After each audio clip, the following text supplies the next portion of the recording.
Olá, bom dia a todos. O cerimonial da Universidade Federal do Rio de Janeiro dá início à cerimônia de abertura da Conferência Internacional Amanhãs Desejáveis. Emergindo em janeiro de 2020, a pandemia da Covid-19 paralisou o planeta, infectou a população e injetou uma enorme incerteza no sistema global. Trata-se de um fenômeno sem precedentes: crise da saúde, crise econômica, polarização social e política, crise de governança global, de cooperação e de confiança. O objetivo do presente painel será discutir alternativas para os múltiplos descontentamentos atuais e suas fontes, através do estabelecimento de pontes interdisciplinares, de alternativas políticas e de reforma institucional. Anunciamos as autoridades que estarão conosco a partir de agora.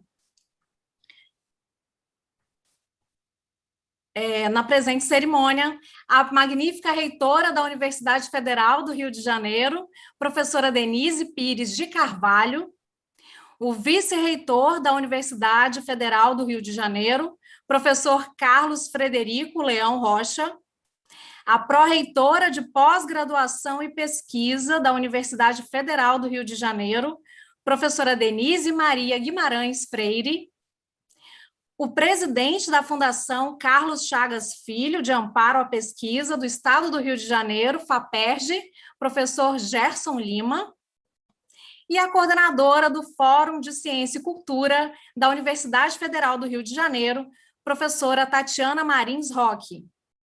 Nós informamos que, em função de compromissos assumidos anteriormente, a nossa magnífica reitora da Universidade Federal do Rio de Janeiro, professora Denise Pires de Carvalho, terá de se ausentar da presente cerimônia após a sua fala. A presidência da mesa passará, assim, ao vice-reitor da Universidade Federal do Rio de Janeiro, professor Carlos Frederico Leão Rocha. E, neste momento, então, temos a honra de anunciar a palavra da magnífica reitora da UFRJ, professora Denise Pires de Carvalho. Muito bom dia. Bom dia a todas, bom dia a todos os presentes. Uma saudação especial aos presentes aqui na mesa de abertura, o vice-reitor, professor Carlos Frederico Leão da Rocha, a pró-reitora de pós-graduação e pesquisa da Universidade Federal do Rio de Janeiro, professora Denise Maria Guimarães Freire, ao presidente da FAPERJ, professor Jerson Lima, e a coordenadora do nosso Fórum de Ciência e Cultura da Universidade Federal do Rio de Janeiro, professora Tatiana Roque. Eu inicio agradecendo a nossa diretora do Colégio Brasileiro de Altos Estudos, professora Célia Castro, pela organização deste evento internacional Amanhãs Desejáveis. O objetivo principal dessa conferência internacional é discutirmos questões relativas à atualidade com perspectivas de futuro. E teremos vários painéis que acontecerão desde hoje até o mês de junho, ainda em celebração aos 100 anos da Universidade Federal do Rio de Janeiro. Muito obrigada, professora Ana Célia, todos os palestrantes, panelistas nacionais e internacionais que discutirão o mundo pós-Covid, a urgência da mudança social, mudança climática, inteligência artificial, fronteiras da biologia e da medicina e a transição energética, todas questões muito relevantes para o futuro da humanidade. Na verdade, nós só podemos construir amanhãs desejáveis se nós revisitamos o passado. Então, precisamos revisitar o passado para que equívocos cometidos no passado sejam evitados no futuro. Também no presente, deveria ser assim. A evolução das ciências permitiu, sem dúvida nenhuma, que o homem pudesse realizar sonhos. Então, a ciência foi o mecanismo pelo qual os seres humanos conseguiram realizar o sonho. Sonhos muito antigos, como voar, conseguir mergulhar em águas profundas e ali permanecer por bastante tempo. Isso era um sonho dos seres humanos. Antes do desenvolvimento científico, impossível, devido às questões biológicas inerentes à nossa espécie. Sonhávamos também em explorar petróleo de águas profundas. Agora, devido à tecnologia desenvolvida nas nossas universidades, em associação com as empresas dessa área de óleo e gás, conseguimos explorar petróleo de águas profundas. Tantos foram os avanços. Vamos discutir, por exemplo, a importância da inteligência artificial, que ameaça, no presente, várias profissões. Quais serão as profissões de futuro? Quais os limites da inteligência artificial? Essas são questões muito relevantes e que nós discutiremos a partir da nossa Universidade Federal do Rio de Janeiro, capilarizando para toda a sociedade brasileira e também internacionalmente. Vejam, a ciência permitiu o aumento da expectativa de vida.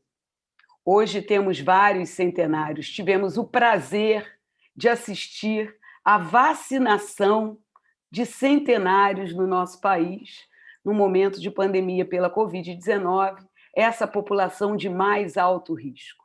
Esperamos que nesse século o homem possa atingir 150 anos de vida com qualidade de vida. Isso será possível, sem dúvida nenhuma, com o avanço e a ajuda da ciência. Mas para que nós chegássemos até aqui, avançássemos, diminuindo a fome no mundo, todas as perspectivas de fome com o aumento da população, elas foram simplesmente alteradas devido ao avanço da ciência também na área de alimentos. Mas muitos sacrifícios a espécie humana passou para chegar até aqui. Porque todas essas ideias, os pensadores, eles sempre foram muito atacados. E essas ideias constantemente rejeitadas por interesses de poder político-econômico. Portanto, o movimento anti-ciência, o movimento negacionista não é novo, ele acompanha a história da humanidade. Acompanha porque sempre está por trás desses movimentos interesses de poder político-econômico. Mais uma vez assistimos essa deplorável situação no mundo. Mas esses movimentos jamais impediram o avanço. Nós vamos superar o misticismo, superar o sobrenatural, derrubar esse pensamento exclusivamente fundamentado na fé e vamos fazer cada vez mais a humanidade avançar. Mas o grande desafio que eu deixo aqui, terminando a minha fala, é o desafio dos limites éticos do avanço científico. Com certeza, durante o seminário de avanços e de amanhãs desejáveis, um dos amanhãs desejáveis é uma ciência mais baseada em critérios éticos, bioéticos, para que o seu avanço seja ainda melhor para a espécie humana. Então, como nós podemos fazer isso? Olhando para a própria evolução da ciência, reconhecendo que ela pode trazer benefícios, sem dúvida nenhuma, eu falei de vários aqui, mas também pode trazer tragédias, como as bombas nucleares, né? Nós vimos durante as guerras. Então, vamos seguir discutindo e aprimorando os amanhãs desejáveis, defendendo sempre e com veemência a ciência com consciência.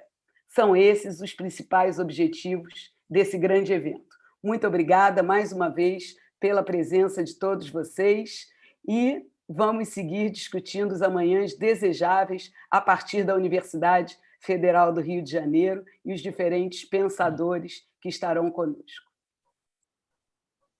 Obrigada, professora. E nós anunciamos agora a palavra da coordenadora do Fórum de Ciência e Cultura da Universidade Federal do Rio de Janeiro, a professora Tatiana Marins Roque. Bom dia, gostaria de dar as boas-vindas a todos e todas que estão nos assistindo, né, dizer que o Fórum de Ciência e Cultura ele é representado aqui pelo Colégio Brasileiro de Altos Estudos e agradecer a Ana Célia Castro, diretora, pela organização desse belíssimo evento, agradecer à FAPERJ pelo apoio.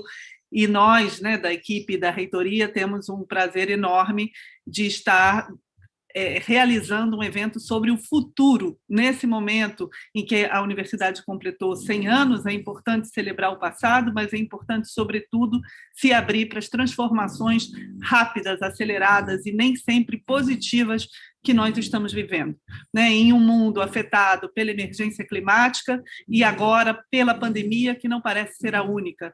Né, eu estava lendo outro dia um artigo, inclusive do Fauci, né, que é o coordenador, né, desse setor de pandemias lá nos Estados Unidos, dizendo que nós estamos entrando na era das pandemias. Né? Então, mais do que nunca, a gente precisa estar preparado com ciência, tecnologia, inovação, cultura, juntando todas as áreas da ciência, sem divisão entre exatas e humanas, que isso é uma coisa totalmente ultrapassada, e o Fórum de Ciência e Cultura e o Colégio Brasileiro de Altos Estudos são justamente os locais da universidade para fortalecer essa transdisciplinaridade, esse atravessamento dos diferentes campos do saber com esse olhar para o futuro.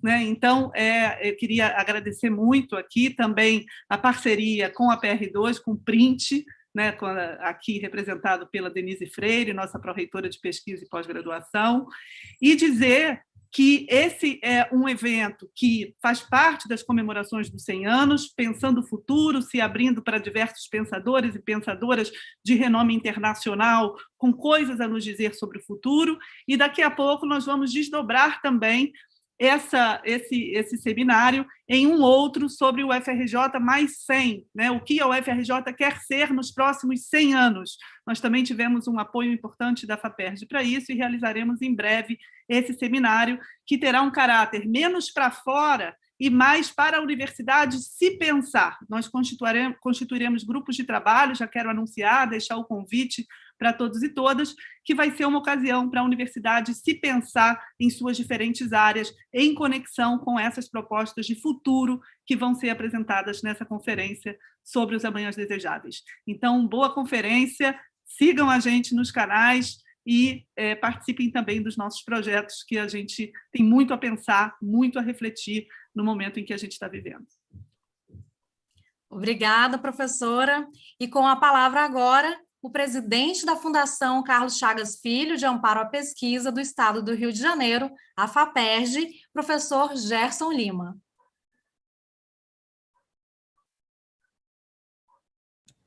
Está sem ser. Liberar o meu...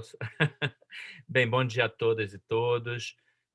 Cumprimento a magnífica reitora, o nosso querido vice-reitor, Carlos Frederico, a Tatiana Roque, coordenadora do Fórum, a professora Denise Freire também da PR2, e a nossa querida também Ana Célia, que é né, diretora dessa iniciativa, né, coordenadora dessa iniciativa, né, e do Colégio de Altos Estudos. Então, vou fazer uma fala bem breve, dizer, estou aqui, eu sou professor da UFRJ, mas estou aqui representando a diretoria da Fundação Carlos Chagas Filho de Amparo à Pesquisa, e considero esse evento extremamente importante, né, olhar para o amanhã. Na realidade, na minha carreira como cientista, mas também como gestor, a gente sempre procura olhar para o amanhã. Então, no caso do Brasil, a gente precisa que a ciência, como já mencionado tanto pela nossa reitora como pela professora Tatiana, ela tem que ser ditada pela ciência, pelas evidências científicas, norteando enfim, tanto a resolução dessa pandemia tão triste, né, que já só no Brasil já nos levou quase 400 mil né, brasileiros. Então, temos o dever social de atuar fortemente. A FAPERJ tem feito uma ação desde o ano passado, quando se decretou o estado de pandemia pela Organização Mundial da Saúde. Investimos recursos que em um ano somaram da ordem de perto de 500 milhões, até 1 ano e 2 meses, e isso fez com que pudesse as pesquisas, principalmente aqui no Rio de Janeiro, mas também com muitas colaborações pelo Brasil afora e colaborações internacionais, atacar os vários aspectos dessa terrível doença, buscando vacinas, buscando terapias, procurando entender a pandemia, procurando também ver o surgimento de novas mutações. Então, Ana Célia, eu acho que a escolha desse título, tenho certeza que você participou intensamente, né, dos amanhãs desejáveis, né? Eu concordo plenamente com a Tatiana. A ciência, ela não está num quadrado isolado, numa caixa fechada, ela tem essa conversa com a sociedade, e isso a gente tem visto o tempo todo, né, não só no Brasil, mas no mundo, né, e principalmente os avanços que a ciência trouxe, inclusive, né, em um tempo recorde de desenvolvimento de mais de 10 vacinas já autorizadas. Então, isso, por um lado, tem a ciência, por outro lado, a gente sabe que a pandemia atinge a sociedade de forma desigual, e aqueles menos protegidos são afetados muito mais. Então, é importante, né, que tenha um olhar, né, que a universidade, principalmente, tenha esse olhar diverso e procure um amanhã melhor. E aí também, tocando aí um pouco na cultura, né, que também foi muito afetada. Então, acho que eu vou encerrar aqui a minha fala, né? Eu notei que eu tinha, de vez em quando, eu rascunho alguns poemas, né? E notei que eu tinha feito um poema um pouco parecido com esse tema dos amanhãs desejáveis, então vou me permitir ler apenas alguns versos aqui, sobre esse vírus que está mudando, e a gente espera mudar de forma, tem causado tantas desgraças, mas que possa trazer, talvez, alguns efeitos positivos, principalmente na maneira como a gente olha o mundo. Então, vou ler alguns dos versos aqui. Esse chama-se Amanhã Sem Cólera. O desconhecido nos paralisa, o desconhecido é o vírus, né? Mensageiro da mãe Gaia, assalta o nosso físico, mergulha na nossa alma. O vírus nanométrico aflige com aparente distopia. Com seu alcance gigamétrico, deve ressuscitar a humanidade esquecida. Amanhã, sim, será um belo dia, menos triste que ontem, mais doce que hoje.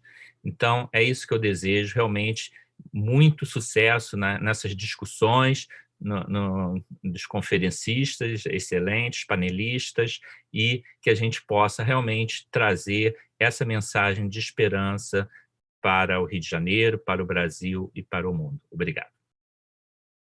Nós que agradecemos, professor, e anunciamos agora a palavra da nossa pró-reitora de pós-graduação e pesquisa da UFRJ, a professora Denise Maria Guimarães Freire. Bom dia, professora. Bom dia a todos e todas. Antes de mais nada, eu vou saudar a todos os presentes dessa mesa de abertura. Eu gostaria de dizer que é um enorme prazer estar presente, né, aqui nessa mesa, que do lado de professores que são verdadeiros guerreiros da ciência. Eu já conheço há bastante tempo, né? Esse evento internacional ele foi organizado pelo Fórum de Ciências e Cultura, com o apoio do Centro Brasileiro de Altos Estudos, né, e teve o apoio incondicional da FAPERJ e da CAPES Print, né? E ele certamente vai nos brindar com reflexões tão relevantes para a nossa realidade de hoje e também vamos pensar no nosso amanhã. Esse evento estava planejado, né, Célia, para ocorrer há 1 ano atrás, de forma presencial, mas fomos atropelados pela pandemia e todos os seus efeitos, né? A pandemia ela pegou o mundo de surpresa, né? Grandes potências globais foram assolapadas por esse inimigo invisível e sem fronteiras, que é o vírus, né? As potentes armas projetadas para outros fins não foram capazes de evitar colapso na saúde, na economia, na sociedade e na nossa vida. E nós certamente não podemos fechar os olhos para o salve-se quem puder, o hiato ainda maior que foi aberto entre essas separações entre nações ricas e pobres. Por exemplo, na busca pelo desenvolvimento e a apropriação das vacinas. Nessa fila tem sempre o primeiro e o último. A pandemia não foi o amanhã que desejamos, mas o hoje, que nos traz lições de como nos preparar melhor para o futuro, que é cheio de incertezas, mas está repleto de muitas possibilidades. As projeções científicas elas nos permitem avaliar os cenários possíveis e prováveis, e também nos ajudar a pensar em elementos que possam minimizar todas as mazelas. O aquecimento global, por exemplo, é uma realidade, mas a forma como lidamos e planejamos o nosso futuro frente a essa ameaça certamente modificará ou acelerará as tendências. A ciência ela tem um papel fundamental nesse processo, porque conhecer o passado, pensar no presente e projetar o futuro são recursos que permitirão nosso melhor desenvolvimento como seres humanos. Em tempos de negacionismos científicos, o posicionamento da comunidade científica deve ser ainda muito mais contundente. Precisamos de tempos de luz e não de trevas, de conhecimento embasado, discutido, confrontado, e não de verdades pré-estabelecidas, ditadas e que provocam a cegueira na nossa alma. Que amanhã desejamos, que amanhã construiremos, como nos prepararemos para o amanhã, como nossas atitudes de hoje afetarão o amanhã. Bom, não há para essas perguntas respostas certas, verdadeiras ou falsas. Porém, não há nenhuma área do conhecimento que esteja fora da lógica desse pensar. Refletir sobre o passado, o presente e o futuro é o nosso papel, é o nosso dever profissional e social. Não se trata de reflexões restritas a territórios. Pensar no amanhã é pensar na humanidade, é transgredir fronteiras, é disseminar o conhecimento. A UFRJ ela tem como missão essa missão, porque ela não deve ter muros. Queremos e devemos estar cada vez mais integrados à sociedade. É preciso que mostremos tudo o que se faz nessa instituição. É preciso que se divulgue a ciência. O entendimento sobre a importância da ciência pela sociedade também passa por estreitamento destes laços. A universidade ela não deve falar por si mesma. Ela deve transgredir, demonstrar como estar presente, com conhecimento materializado nas mais diversas coisas do nosso cotidiano. A ciência que aqui se produz na UFRJ está no dia a dia das pessoas, dos brasileiros e de tantos outros cidadãos do mundo. Nossa universidade está crescentemente presente no mundo todo.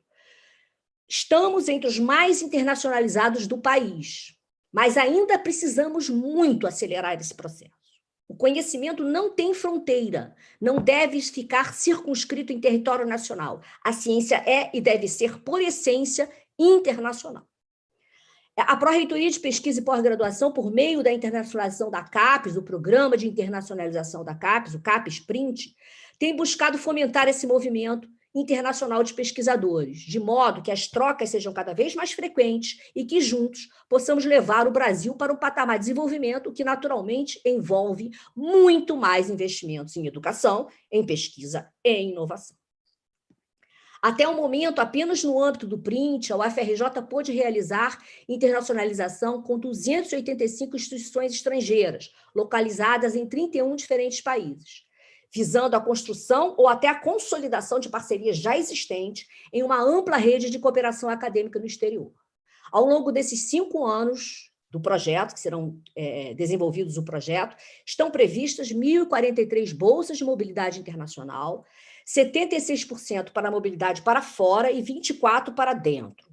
Além disso, serão investidos recursos em missões no exterior, com previsão de 470 viagens de curta duração, que serão realizadas pelos docentes dos programas de pós-graduação para visitas técnicas e consolidação de parcerias.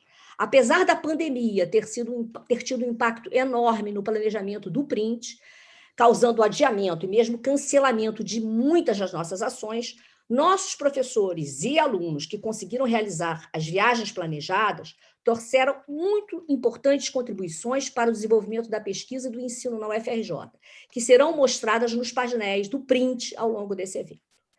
Ao longo dessas semanas, podemos conhecer um pouco mais das pesquisas que vêm sendo desenvolvidas nas parcerias internacionais da UFRJ.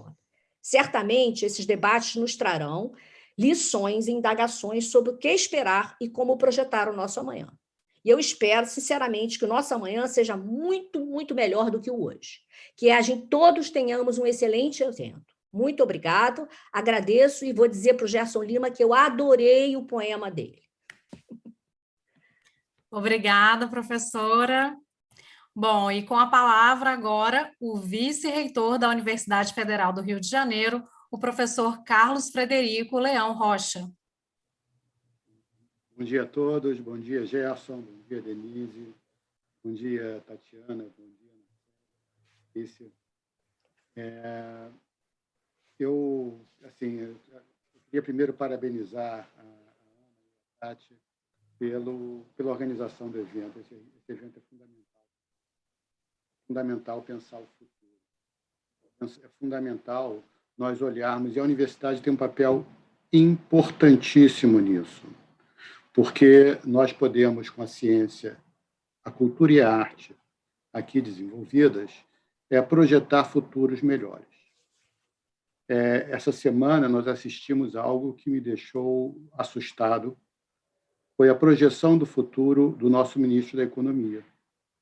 Nosso ministro da Economia projeta um futuro em que as pessoas têm que morrer mais cedo.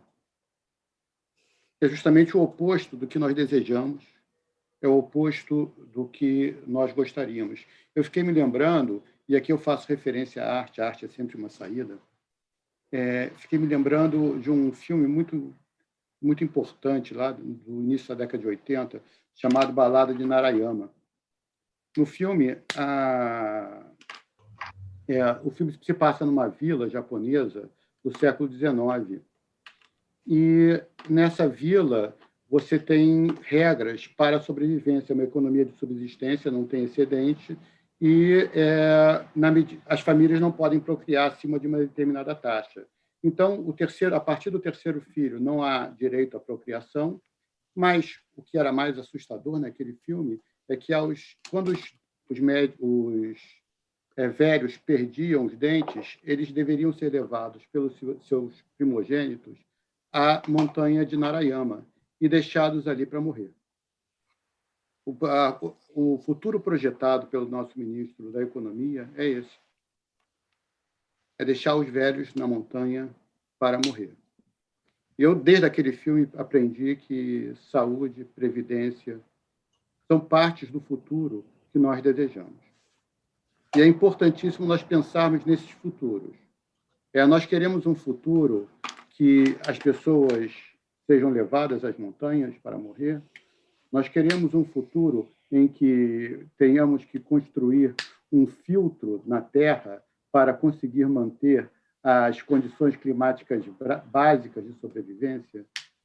E se nós não queremos esse futuro, quais são as trajetórias científicas que nós devemos buscar? qual o conhecimento que nós gostaríamos de produzir. E é por isso que eu acho que é importante esse evento, tá, Ana? Por isso que eu parabenizo bastante a organização desse evento, porque visualizar aonde nós queremos chegar para a universidade, para o sistema acadêmico, é essencial, porque nós temos, sim, que olhar com a ciência, para a ciência através de uma ótica do que nós desejamos, o que envolve ética, o que envolve humanidade. E, em alguns momentos, eu creio que, neste país, é justamente o que falta, a ideia de humanidade. Então, eu aqui vou caminhando para o final da minha fala, dizendo que a UFRJ está passando por um momento muito difícil, de acordo com os futuros projetados pelo atual governo, em que nós vamos ter que fazer escolhas orçamentárias bastante difíceis. Tá? Nosso orçamento hoje é 50% do orçamento de 2015 e 38% do orçamento de 2012. Então, nós estamos caminhando em direção a um futuro sem previdência, sem saúde e sem ciência. E esse futuro nós não queremos, e nós temos que projetar algo diferente para esse país, porque eu creio que as futuras gerações merecem isso. Então, agradecendo bastante a oportunidade de estar aqui e agradecendo bastante a temática desenvolvida, eu vou passar essa palavra de volta aí à nossa Patrícia Veiga, para que a Ana Célia, posteriormente, consiga prosseguir para a próxima mesa. Muito obrigado a todos e encerramos aqui essa mesa de abertura.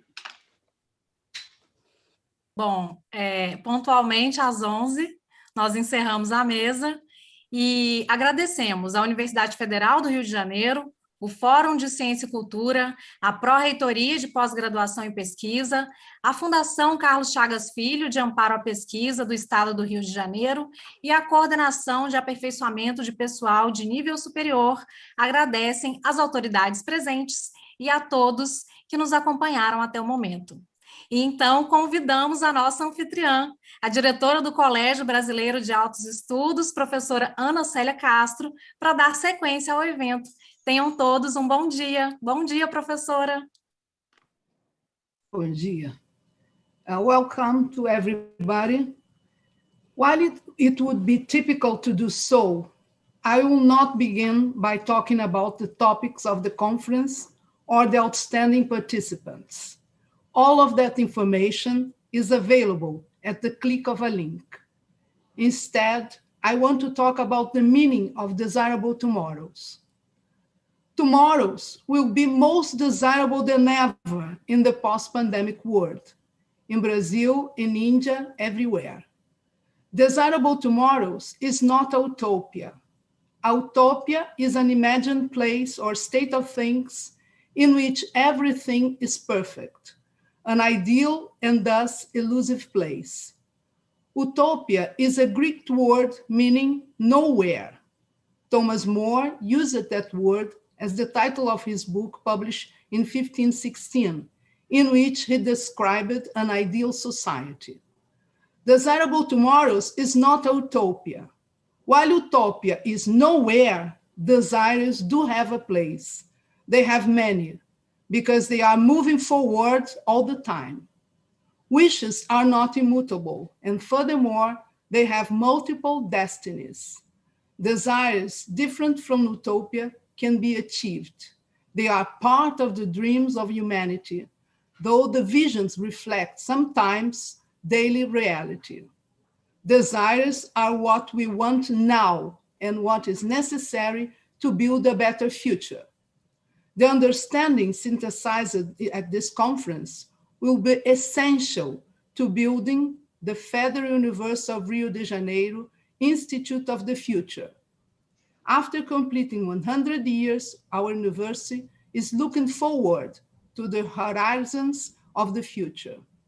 The SARS-CoV-2 pandemic has shone a bright light on the various crises we're facing: the health crisis, the long-term climate crisis, economic vulnerability, employment become more precarious with impacts on income, the surprising deficiencies of state capacities, institutional fractures, and the radicalization of political views. We have no choice but to reflect on the future. It is therefore essential to think about public policies in the context with which his conference is concerned: the Sustainable Development Goals, artificial intelligence, the frontiers of medicine and biology, and the energy transition. Looking to the future can have a decisive effect on the present. Doing so forms the starting point of transformation. The possible is what we do have today.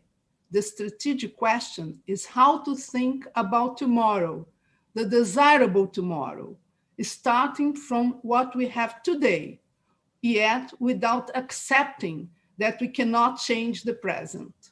While we wish a long life for Federal University of Rio de Janeiro, its future, indeed, the future is now. Thank you very much. And then I pass the floor to Leonardo Burlamaqui, who will be coordinating this session. Thank you very much. Thanks, Ana Célia. And dear guests, colleagues, and friends, good morning, or good afternoon, or good evening, depending on where you are, and welcome. Well, let me start my brief introductory remarks with a question posed to me more than once when we were organizing this conference. Why start a desirable tomorrow's month-long event with COVID, the most undesirable event pressing us all now? And furthermore, the pandemic was and is also a catalyst for many problems and crises that are already in place or were already in place before it broke out. As such, COVID is a gargantuan reality check as well as an accelerator of history. And for the sake of illustration of what I mean about that, just here are a few examples, and I'm going to add a bit to what Ana Célia just mentioned. We have the health crisis, which was the tip of an iceberg that exposed a deeply broken social contract in most parts of the world. It displayed worsening patterns of income inequality and increased them. It revealed the weakness of state capacities, and especially in the West, although right now India is clearly an outlier in that regard. Probably Jayadi will talk some about that. It plunged whole sectors of the economy into a deep contraction, and many are still facing the risk of bankruptcy and even extinction. Old and new sources of financial fragility are surfacing. A deep political polarization and a crisis of political leadership are in place. A geopolitical divide is widening, with the US and Western Europe somewhat not very comfortably on the US side, and China and Russia aided by Iran on the other. And furthermore, we have now an appended relationship among work, place, income, risks, rewards. This is everywhere. And we have also the emergence of a key social strata, essential workers. And a key question, are they adequately rewarded? And the answer is clearly in a negative. So these are just some of the main concerns of our troubled times, but they hardly exhaust the list. But fortunately, we have a superb team of panelists, actually much more than that. We have thinkers, acute analysts to address those concerns today. Jayari Goss, Jan Kregel, and Yochai Benkler are first-class minds who happen to be at the cutting edge of research as well as active participants in the debates surrounding these issues. I won't spend time introducing them because the conference website does that. And in case you're still hungry for information, just Google their names. You will have access to plenty of material. And of course, they won't provide the solutions for our problems in this section. That's for sure.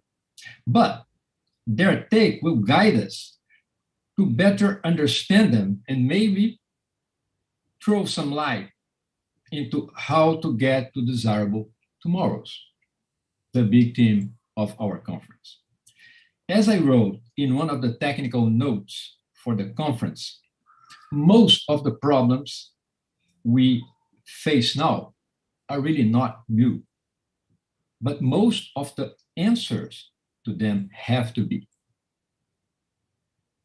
And our panelists are strong candidates to advance some new answers.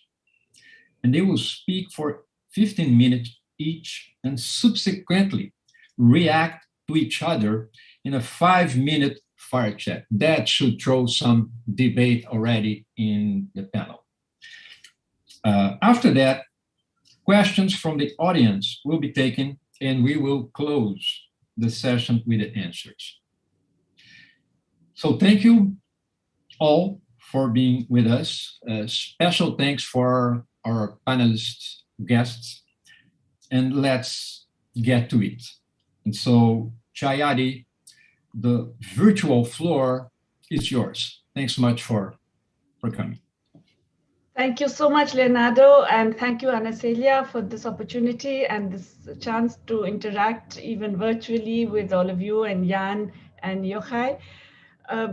It is, well, for many of us, it's a terrible time. And it's a very weird feeling, I have to tell you, to be an Indian living right now in the US, because you really see this business of the K-shaped thing happening in your own life. I have friends and colleagues back in India who actually have died because they could not get oxygen. Every day, every hour, there is news of a new tragedy. What is happening in India is beyond words, it's unbelievable. And yet here in the US, I see that things are opening up. People are going back to normal life and planning their next vacations. And it's a completely different world. And I think that kind of epitomizes what is going on in the world today, which is a peculiar sense in which these inequalities are not just exacerbated. I think you already mentioned that it has already been highlighted by COVID, but they are actually now being cemented in a way that is extremely worrying for any possibility of desirable tomorrows. So I'm going to just highlight a couple of these. But I also want to emphasize that what's happening in India is also fundamentally, I won't even say it's a failure of governance. It is a crime against humanity. The writer Arundhati Roy has recently written in The Guardian, I think she's captured it very well. This is a man-made catastrophe because it reflects the arrogance and the cruelty of a leadership that has simply not bothered about the implications for people, has encouraged super spreader events, massive election rallies with hundreds of thousands of people addressed by the Prime Minister, celebrating the crowds who are all there gathered together in the absence of masks, encouraging this kind of unnecessary gatherings, bringing forward a massive Hindu festival that is held every 12 years, bringing it forward by a full year on astrological advice, a big festival held on the banks of the Ganges over the past 3 weeks in which 4 million people gathered. So we haven't even seen the full impacts of all of what is going on right now. The worst is yet to come, I'm afraid. And I'm saying this as someone who has already lost many people dear to me and who has colleagues who are actually fighting for their lives in sometimes at home, sometimes in situations where they're unable to get basic medical care. This is, of course, something, as I said, that reflects complete disastrous governance in India. But there is a global aspect to this, which is that most of this is avoidable and can still be avoided. Globally, we are not able to vaccinate the world's population because of an artificial shortage. This is a shortage created by the intellectual property rights held by certain vaccine producers, the ones that have got the approved vaccines, which they are refusing to share with other other companies that could make the vaccine. The WHO has estimated that you could actually vaccinate 60% of the population of the whole world with the available production capacity, if only this technology were to be shared. The developing countries have been asking in the TRIPS Council to suspend intellectual property for all COVID-related vaccines and treatments.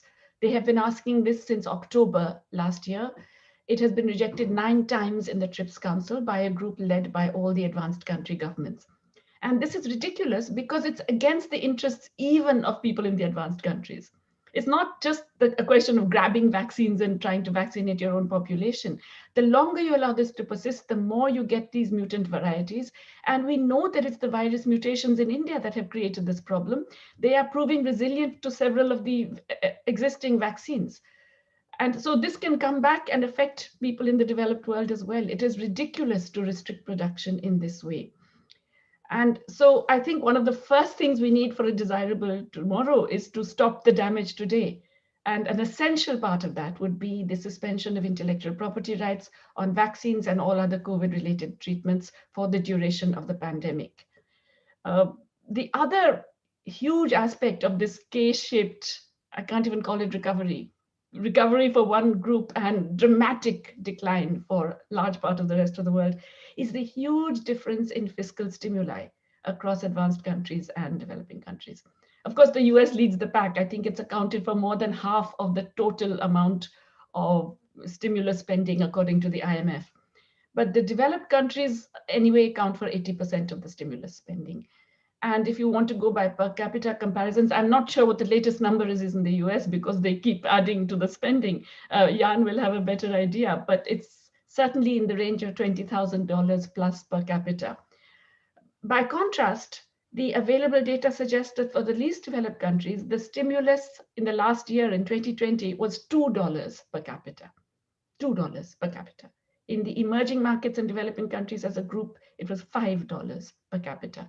Countries like Mexico and India, we are outliers. We hardly spent anything more. And in Mexico, at least they transferred some more spending on social protection. In India, we didn't even do that. So we have a population that has been enfeebled, impoverished, facing massively declining nutrition levels, loss of livelihood, now facing this massive second wave, a tsunami of COVID infections.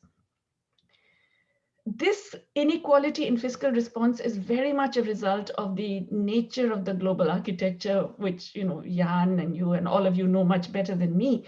But really, it's very, very difficult for many developing countries to try and expand their spending. They immediately face capital flight. They face downgrades by the international credit rating agencies. Many of them are already suffering very large burdens of sovereign debt or will need to actually guarantee the existing private debts in ways that are causing their interest burden to be larger than their health spending and social protection spending. All of these are things that necessarily require international cooperation. And yet we're not seeing enough of that. The IMF spring meetings have been underwhelming in terms of any real proposals. The SDR issue is certainly welcome. It's not enough, but again, the plans are for it to start sometime in June or July. And every day means actually more lives lost in the way that things are proceeding. So the global aspect, despite all the statements that we're all in this together and no one is safe till everyone is safe, everyone says all that, but they clearly don't mean it. Because if you look at the way that the leadership of the rich countries is behaving, they don't actually think that the rest of the world matters very much. but it does, and it will come back, as I said, to affect everybody. So I think the most critical thing we need to do, we cannot address any of the other challenges, the health crisis, the climate crisis, the global economic crisis. We can't address these without addressing these fundamental inequalities, of which I think I mentioned only two, but there are several others. One final point I just would like to highlight is that another major difference across developed and developing countries is that in the developing world, about 70% of our workers on average are informal, whereas in the developed world, it's exactly the opposite. It's about 20% of the workers are informal. And that really means that in these periods of dramatic downswing, for whatever reason, whether they are illness-induced or lockdown-reduced or induced, there is a larger number of our workers in the developing countries who do not have any kind of legal or social protection and are forced to fend for themselves. And so it's not just that the overall fiscal stance has been much better in the developed countries, but also that the social protection has been much better. Whereas in the developing world, the dominant part of the workforce simply has not been able to access adequate social protection. I think Brazil is an outlier in the developing world in terms of what you have managed to provide your people over the period of the pandemic. But in most of the rest of the developing world, people have really been left to fend for themselves in ways that are really hard when they're already at a margin of subsistence. So these are depressing, but as I said, none of this is necessary. All of this can be changed. And so when we are talking about desirable tomorrows, we have to immediately, I think Ana Célia said that, you know, the future starts now. We have to think immediately of the steps that can be taken that would set the stage for medium-term trajectories that are both more sustainable and more just. Let me stop here because I'm really anxious to hear what Jan has to say. Thank you so much, Jayari. This was a quick but very enlightening presentation. So let me get the floor to Jan Kregel. Jan, good morning. Thanks for coming, and the floor is yours. Okay, good morning, Leonardo and Célia. Grazie. Okay. It's very interesting that after the pandemic hit, I increasingly get asked to talk about things that I don't know anything about. And I suppose this is, in a sense, a good thing because it makes you think about things you wouldn't have normally have done, but also this comes with a caveat in that most of the things that I'm going to talk about are sort of superficial understandings of things that I've picked up, as I would say, more or less outside of the basic discipline, which I'm supposed to be some sort of an expert. So I'm going to start out with, well, I'm going to try and do a screen share here, if I can. Okay, I cannot do that, so we won't do that. Leonardo, do you have the possibility of getting the screen share? Yeah, I'm trying to do that. Yesterday we were, but Jan, you should have the share screen green icon at the bottom. No, I'm pressing, but I get the message that the host disabled that. Yeah. Which can we request him to enable it? I think Jan has to be made a co-host. If Jan is made a co-host, then he can share the screen. Well, no, the host can always fix this if they want to. Well, I'll just start out and we'll see if we get this fixed. Oh, maybe now you can. I don't know. Can you try? Let me see. Okay. We now go here. The question is whether you're going to get the right. Okay, Zoom phone. Oh my God, what is that?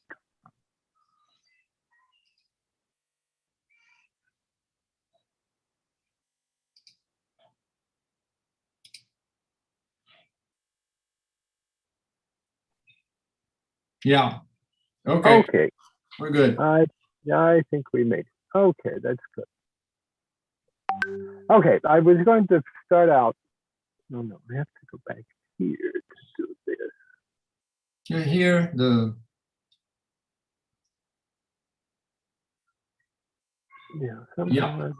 the controls on this. All right, we'll do. Okay, there we go. Finally. Okay. Now, what I'm going to start out by doing is saying, as I said, these are things I know nothing about. So I always revert to something I do know something about. And as a good post-Keynesian, I revert to expectations. So that most of the analysis that I've done of the response to the pandemic has been in terms of expectations. And sort of the first thing I did was to go back and say, what did Roosevelt in fact do? Well, Roosevelt was not a Keynesian. He didn't know about deficit spending. He didn't know anything about economics. But he did know something about expectations. And very quickly, he managed to produce a change in expectations about the future of the US economy. And most of his success was in fact supported by the fact that he convinced people that things were going to be better in the future. So the problem that we've really got in terms of desirable tomorrows is trying to convince people that there is a more desirable tomorrow, that there is something that we currently do have. Because I think most of the problems that we have are precisely because of the way people have responded, and the presumption that the only way that there's a more desirable tomorrow can take place is by looking after themselves. That is, by adopting a very individualist or a very selfish solution. Jayati has already mentioned that the pharmaceutical companies are not willing to share their technology. The US government is not willing to share this massive amount of stored vaccines that we have available and nobody wants. So this is the sort of the leitmotif that I'm going to try to work on relative to the analysis of a desirable future that Keynes gave us in the economic possibilities of our grandchildren. Okay. Now, the first point that I'm going to make is that the future is always undesirable. Basically, as biological individuals, we are set up in such a way that our cognition of current conditions is always predicated on the past. Okay, the neurobiologists tell us that in fact our brains are pre-programmed in order to respond to external stimuli in terms of responses that have been built up through the evolutionary process. We don't even have to think about them. Okay, so this means what? It means that number one, we're always referring backwards, and referring backwards means that the past is always going to, in some sense, be preferable to the future. The kind of responses that we see to economic change, if you look at conservative governments, they're always saying, well, the past was much better than it used to be. It was much better when we had miners in the mine. We killed a whole lot of miners. The miners lived terribly, but we have a very strong political support in the US right now for restoring the coal mines so that people can go back and die in the coal mines. Why is this? It's irrational. Well, it's rational because we always believe, and we're sort of programmed to believe, that the past is better than what we have. So that the desirable futures start with a sort of a cognitive deficit. Okay, we sort of downgrade them to start with. The second part is that we're programmed for survival. All of these inbuilt automatic responses are survival responses. And our futures are always built on survival responses. And this is where this idea of building confidence or building certainty, or Keynes would call it persuasion of a better future, comes in. Because we have to convince people somehow or other that the future will in fact be better, that it's not simple individual survival that is the most important aspect of dealing with current conditions, because in fact that is what normally gives us the future. So if we go to Keynes, as I said, was the only person who in fact tried to produce some idea of a desirable future. Now, what did he do? Well, he wrote this famous essay, and the famous essay said that the desirable future was, well, it's not vice subsistence, it's basic subsistence. Sorry about that. He limited himself. It was basic subsistence that he was talking about in the desirable future. He said, we're perfectly capable of doing this.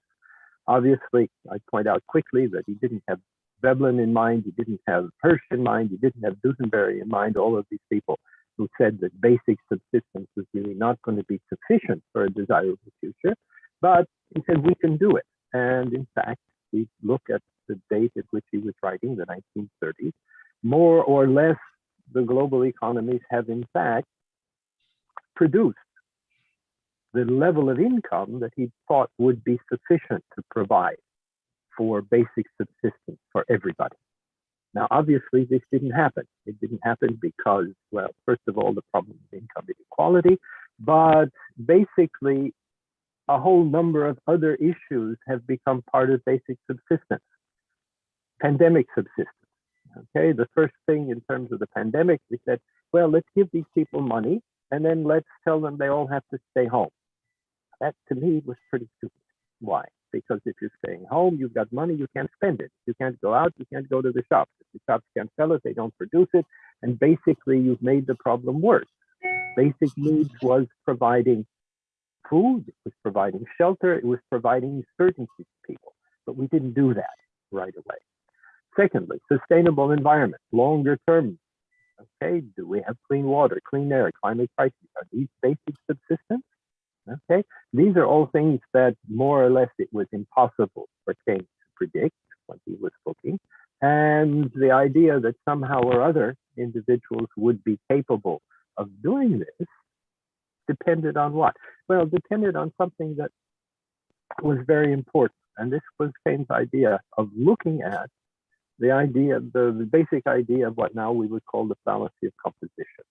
Okay, the basic idea that most of these other aspects that we put into the pot of basic subsistence are now things that are systemic. They're not individual. That is, it's very difficult for the individual to identify his contribution to these basic results. Sustainable environment. Well, I really don't pollute that much, so I really can't be the cause of the decline in the environment. So we're back again to this individual response, the survival response, which is preventing us from getting to the provision of this sort of wider set of basic subsistence elements. And it's really not a question now, Keynes' assumption. We have sufficient resources. Yes, we can do it. We can create the capital equipment. Yes, we can. Okay, so basically the difficulty is convincing people that their personal survival behavior has to be supported in such a way that it provides these basic elements of subsistence, which is impossible for individuals to evaluate and for individuals to assess. Their internal survival mechanisms simply do not take into account the degradation of the environment until it's too late, until it gets so bad that people die. And this is partially what's happening with the pandemic. Just as an aside, I remember when I was teaching in Holland, I'd take groups of students to Germany. We had a joint seminar with a German university, and we were at that time in Holland, this was the zero growth period. And we were talking about these difficulties, and a German sociologist stood up and said, look, now people are biological animals, dinosaurs died. If people don't get this, people are going to die. Why should we be worried about it? This is a biological solution. Well, Keynes thought that there was a different solution. Now, his response was what? Well, his response was that the problem was all caused by technological unemployment. And the technological unemployment was basically caused by the fact that people had inappropriate moral principles. That is, that they loved money more than they loved the provision of these basic principles. The moral problem of our age is concerned with the love of money, with habitual and money motive in 9/10 of the activities of life. Well, what Keynes said is that if we get people to stop worrying about loving money and to learn something else, then we can get to our desirable future. Well, the love of money, is that our problem? Well, I won't go through the love of money being always bad, but we're looking here at something which we can translate, not directly into the love of money, but the love of money is what? Well, money is the thing which does provide individuals with a defense against uncertainty. That was Keynes' basic argument. So that if individuals are continuing to defend their monetary principles, this is going to this is going to prevent the kinds of aggregate results, the political results that we need in order to provide this expanded set of basic needs. How do we see this? Well, again, we see this in the fact that on the one hand, people don't vaccinate, they don't take the vaccine. Why? Because it goes against their individual liberty, their individual response. I can do it better. Okay? This bifurcation that we've had in terms of the one side which says, oh, we should all go into lockdown, and the other side says we can't. This is a love of money problem. Okay? The people who don't want to go into lockdown say that I have to go to work because if I don't work, I'm not going to survive. So I'm willing to go to work. I'm willing to undertake my independent survival, independently of the fact that I may end up killing the other half of the population. And this is the basic political problem that we currently have. And this is the sort of basic political bifurcation that exists in virtually all countries who are facing the pandemic. So Jayati talks about the conditions in India. Well, the conditions in India are, on the one hand, a certain group of people are willing to sacrifice their own, what they believe to be their own individual best interest for the interest of the community, and the other half are not. And in the end, if we can't resolve this problem, and I'm trying to say now, it's not only simply the love of money here, which is important. We have this idea of the love of liberty and the love of all of these things. But basically, these are independent personal decisions to act on the basis of individual interest. And that individual interest goes in terms, as I think Keynes would say, sort of the love of money. So the problem that we've got in terms of sort of, I talk about here the political problem. Keynes put down three of them. Economic efficiency, well, more or less, we're pretty good at that. Social justice, we're awful at that. Individual liberty, well, unfortunately, we're much too good at providing individual liberty. Because those individual liberties are precisely the love of money that Keynes was talking about. And when he said that we need to convince people that there are other things in life than accumulating money, like the poem that we heard earlier, people have to learn to appreciate poetry more than appreciating their bank account, or to appreciate poetry more than appreciating the shareholder value of the pharmaceutical companies. Then we're never going to get to what I'm talking about Keynes missing number 4, environmental sustainability. Social justice or individual liberty. And the question is, in what way can the government provide that social justice, that stability that would allow individuals to take decisions which may not respond to their knee-jerk individual survival instincts, but in fact provide the survival of the community. And having said that, I think I will stop my share. And hopefully I've not gone too far out of the range of discussion. I know Leonardo wanted me to talk about current policies, but desirable futures and current policies really don't fit that much together. What we have to, I think, understand is why we don't get the kind of desirable policies that produce the response that we would like. Now, we'll come back to Jayati's argument about the pharmaceutical patents. I mean, this is a very clear example of individual interest dominating, or the money interest dominating over the community. Exemplo claríssimo do interesse pelo dinheiro dominando toda a discussão. Muito obrigada. Okay. Thank you so much, Jan. Brilliant as always. Muito obrigada. And so, Yochai, please, the floor is yours. Thank you so much for accepting the invitation. Thank you, Leonardo. It's good to be with you, with the other panelists.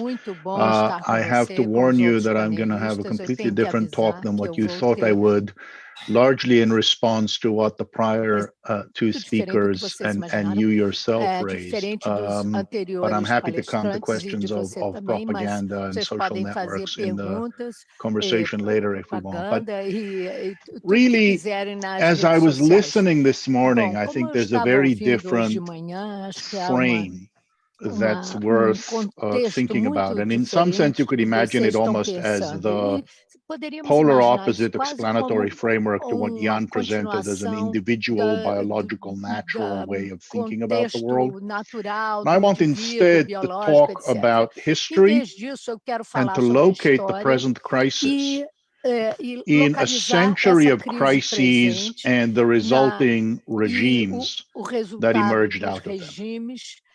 At the end of the long 19th century, we have a 30-year crisis, World War I, the Great Depression, and World War II play out as the ideal of the individual in classical liberalism gets displaced by the discovery of the social from Durkheim to Weber. And in the context of this great conflagration that included also the pandemic, the flu pandemic, but was bookended by the two world wars with the Great Depression in the middle.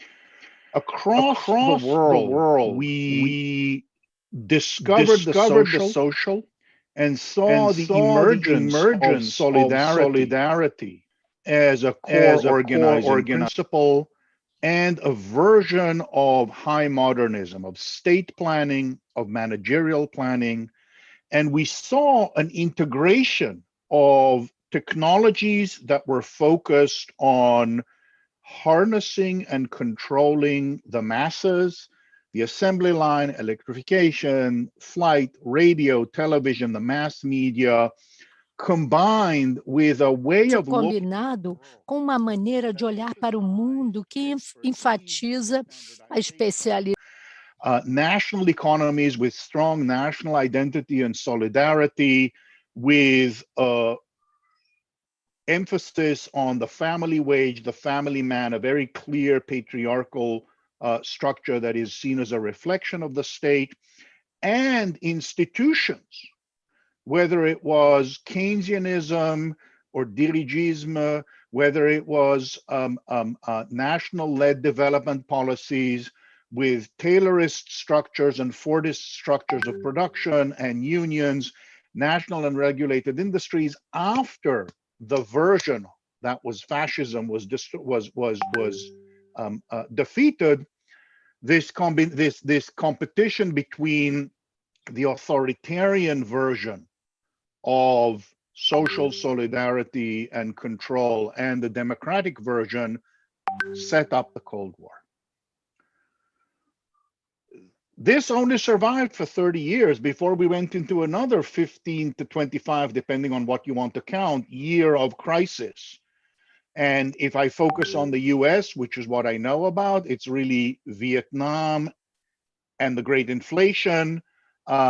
We see a crisis of confidence in the social, a crisis of confidence in expertise and managerialism, and a re-emergence, a reinvention in neoliberalism of the individual as the core area of concern, with its left spin, not only the Milton Friedman version of the individual profit maximizer, but also with the left spin of self-actualization and self-realization and focusing on the me and on the choice in everything. And what we saw from the 80s was a dramatic new regime that shattered solidarity and emphasized the individual, whether it was individual consumption, whether it was consumer sovereignty instead of citizen sovereignty, whether it was shareholder value over stakeholder managerialism. And again, we saw on one hand a completely new cluster of technologies, starting with the shipping container and the barcode and moving to the personal computer and the spreadsheet, a complete transformation of the core ideas to free choice in market replacing economic security, pluralism and cosmopolitanism replacing family and social solidarity structures as the core drivers, a sense of winner-take-all markets and a rising tide that will raise all boats and trickle down, obviously with the most extreme version being Reagan and Thatcher, but varieties of liberalization then working out throughout the rest of the world. And institutionally, we saw a strong emphasis on deregulation, on privatization, internationalization and globalization as replacements. And that was, again, for about 30 years, the governing structure until the present crisis. And I think the present crisis, at the moment at least, is combining primarily the Great Recession and the pandemic as these major shocks to the system, about 10, 12 years apart from each other. And the question is what comes in its stead. It can't be a doubling down on the individual in the same way. It's going to have to be some alternative solution. What we're seeing is that one version of the reemergence of the social as a response to crisis is atavistic, identity-based ethno-nationalism and authoritarianism. And in some countries with stronger democratic traditions, we see majoritarian authoritarianism, that is to say, leaders emerging like Donald Trump who harness identity-based hatred and ethno-nationalist rejection of the other, both the other at home in the case of racism and the other abroad in terms of nationalism, to gain a genuine majority and then govern as a charismatic authoritarian figure aiming towards suppressing democracy. And we see this phenomenon happening across several democracies in the world, and in countries with less longer-term historical commitment, we're seeing that reemergence. That's more directly authoritarian, as obviously the most obviously in the case of Russia. The problem is that we don't have a coherent, well-defined, solidaristic pluralism program. We don't have a similarly parallel re-emergence of a clear version of the social on the progressive or democratic side or anti-authoritarian or pluralistic side. We don't have a real basis or historically for knowing whether solidarism and pluralism can live together comfortably. But what we're seeing is essentially we can, by implication from the failures of neoliberalism and the dramatic increase in economic insecurity around the world as a result of the extraction of a very large share of total productivity growth by a very small portion of the world and national population, we know what we need to invert. And primarily what we need to invert is containing the market, both by harnessing the state, but again, we can't have a naive revival of the role of the state as it was between World War II and the Great Inflation, and revitalizing the social in a way that is more pluralistic. So critically, what we're seeing as emerging elements, and I'm going to end with this, are programs to reduce market imperative. You think of it as freedom from want or partial decommodification of basic needs. Even in the United States, with all of its, Andrea talked about this as the US spending fiscally much more than others, and obviously there's a genuine question of how global inequality works into this. But the levels of investments, and in particular the foci of investment of what Biden is doing now, is well to the left of anything that happened in the US since the 60s, in the sense of trying to make sure that there's a basic revenue stream for families with children, basic commitments to something like full employment as a public provision, basic commitment to deploying that towards a particular technological path of sustainability. That's the idea of the Green New Deal. There's a very strong emphasis on restructuring power in the economy, understanding the economy as not primarily or solely being about efficiency, but continuously being a struggle across classes understood in terms of location and economic relations, and a revitalization of the necessity of building institutions that strengthen workers in relation to capital rather than imagining that everything will trickle down in an efficient market. We're beginning to see efforts to socially embed production, revival of conceptions of cooperativism, efforts to change managerial culture towards stakeholderism and purpose-driven organizations. We don't know which of these will play out and succeed, but we are seeing battles over the ideology of what appropriate market behavior is, away from fully independent markets a la Friedman, and back into a revival of socially embedded production.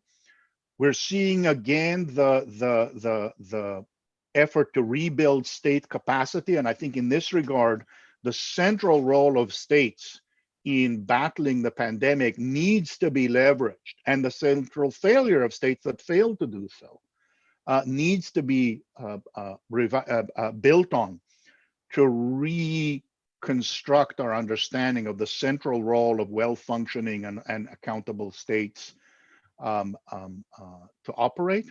And finally, we need a sustained understanding of the fallibility of the state and to build genuine democratic accountability into all of these systems. So a great limitation on imagining the desirable tomorrow is the absence of such a coherent package as we saw emerging after World War II, as we saw to the detriment of many emerging after the Great Inflation and the crisis of the late 60s and the 70s.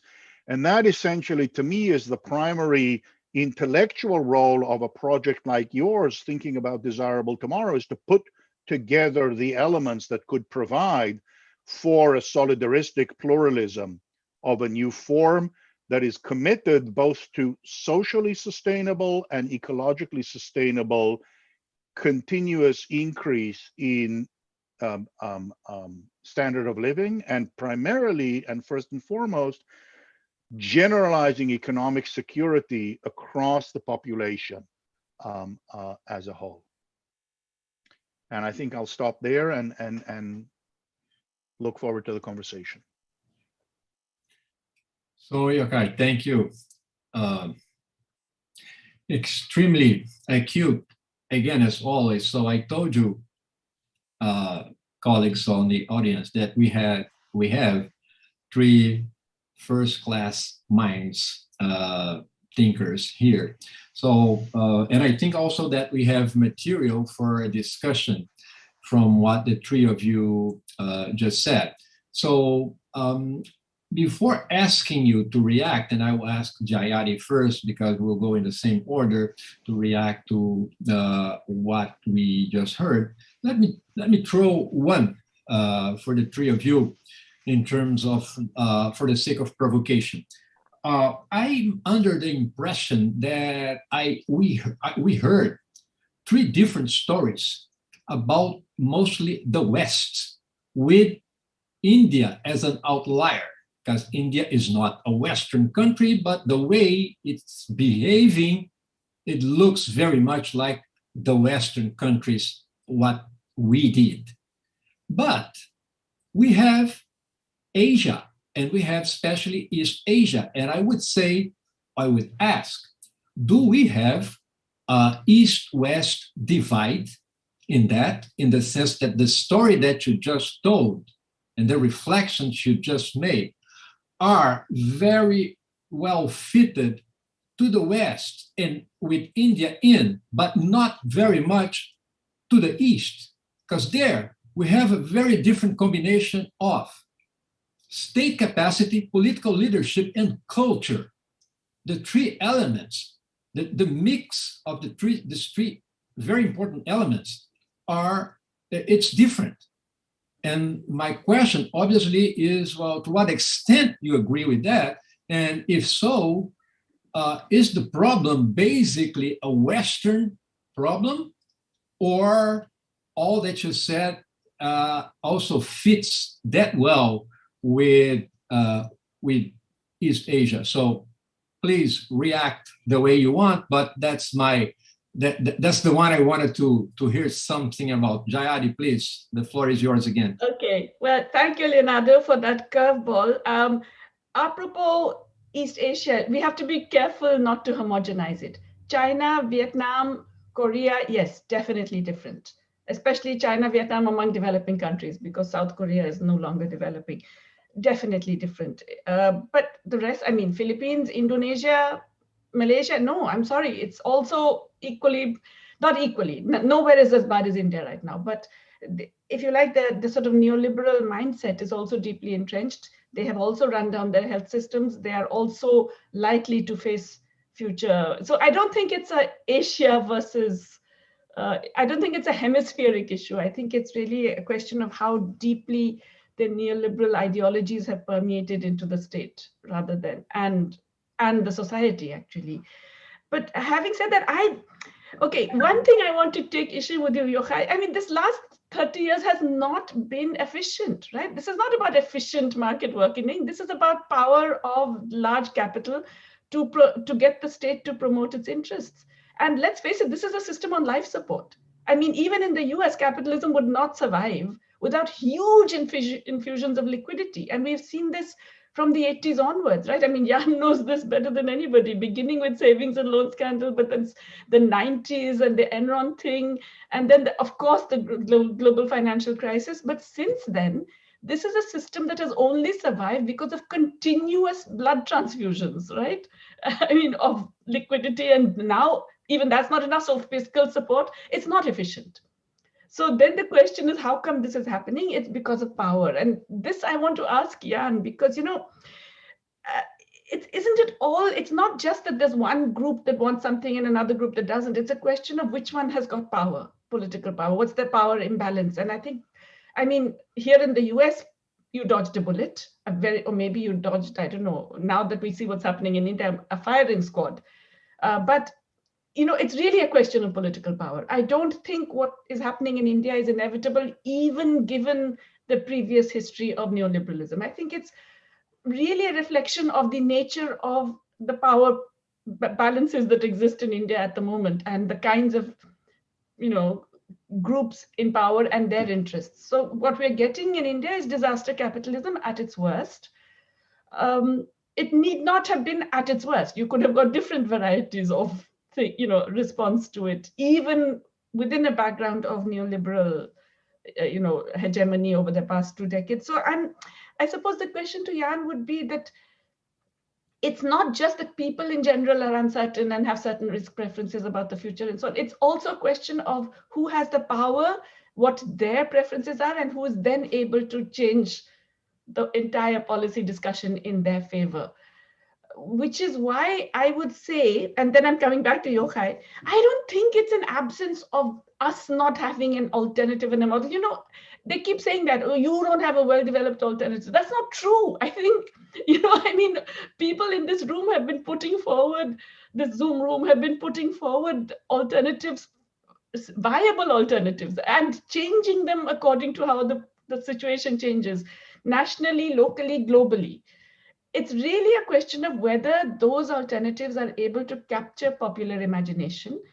And that, I think, has a lot to do with the role of the media, a lot to do with being able to show how this can work in particular situations and circumstances, and the way that, I mean, talk about asymmetric information. Most people are not even aware of the implications of certain regulatory practices or certain other things that completely transform their lives, and therefore they do not protest against them. So I don't think it's the fact that we don't have a perfect, cohesive model. I mean, let's face it, even Keynes and the Bretton Woods thing, it was all work in progress that kept getting built on in a way. I think it's really the inability to impact the public imagination. And that's really where we need to put a lot more attention. Maybe that's my feeling anyway. Okay, so Jan? Okay, again, I will venture into many areas in which I have no expertise at all. So this is simply the random statements coming off here. The first thing, obviously, China, according to what I publicly have written, had the best response. And obviously they had the best response. Why? Well, we can say it was because of their cultural and social traditions, in which people are willing to sacrifice themselves for the community, for the family, or whatever, or it was because of the efficiency of the Chinese Communist Party. There's some dispute about how efficient that response in fact was, but basically the Chinese response was to look, as I say, to providing support and, for my analysis, certainty to individuals who were subject to lockdown. You went through Wuhan. Wuhan had their lockdown for 2.5 months. People banded together along with local governments in order to provide subsistence. They provided subsistence, and when the lockdown was over, more or less, everything went back to what was reasonably normal.